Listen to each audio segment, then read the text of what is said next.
Hey guys, welcome back. In this video we will see how to fix Birdfy feeder QR code not scanning, pairing and setup troubleshooting guide. So guys, to fix the Birdfy feeder QR code not scanning, first of all activate the pairing mode. If the camera is not actively listening for the QR code, so it will not scan. So turn the camera on by holding the power button for 3 seconds. You double press the power button to enter the pairing mode.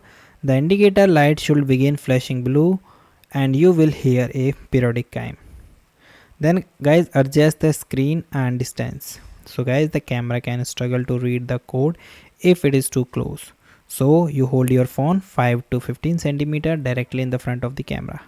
Ensure your phone screen brightness is turned up and there is a moderate ambient lighting.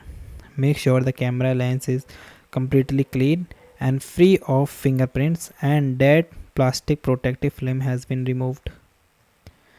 Check network constraint. So guys, Birdfy feeder require 2.4 GHz Wi-Fi network to pair.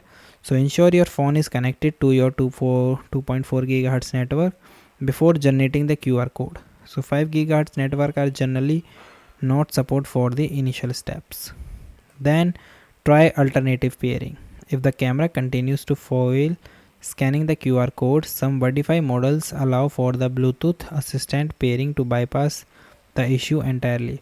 So make sure your smartphone Bluetooth is enabled and select add device in the Birdfy app and see if your phone automatically detect the feeder nearby. So guys, thank you.